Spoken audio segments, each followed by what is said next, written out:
Hello guys, welcome back to my YouTube channel. This is JK254 TV. Guys, this video is made for Ringtone. Juzi nimeona Ringtone akilia kwa mitandao akisema amenyang'anywa nyumba, yeye ni orphan, hana wazazi.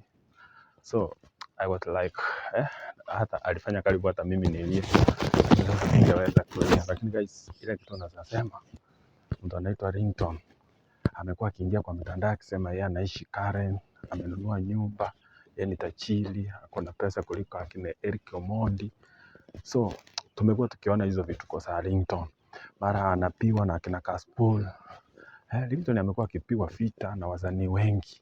So guys, nataka kuadvise Ringtone, kama ukweli ile nyumba ni yako, hebu tuonyeshe makaratasi ya hiyo nyumba online. Vile Sudanese walitoa makaratasi online na tukaona. Kwanza Mungaifu alifanya kazi mzuri kuleta hiyo makaratasi online na kuenda pale Karen na kutuonyesha ile video.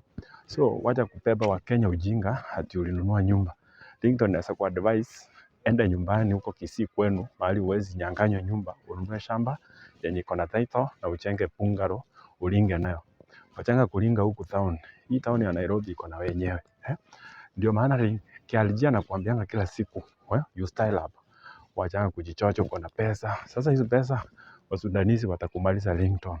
So mwenye atafikia mtu anaitwa Ringtone, mwambie style up. Hana pesa, yeye ni mtoto mdogo, hana pesa. KLG ambia huyu kijana wetu Mkisii hana pesa na hana nyumba huko Karen, aje kuingia mitandao akiongea shit, akiongea upusi ati amenyang'anya nyumba za yeye ni orphan. Hata sisi ni orphan lakini tume style up na tuna grow. So make sure Ringtone, you are changing from what you are doing. We can't sympathize with you. Do all you can. Go and build your own house in Kisiland. Obu utanisikia mahali huko. Thank you guys, and don't forget to subscribe to my YouTube channel guys. I love you so much.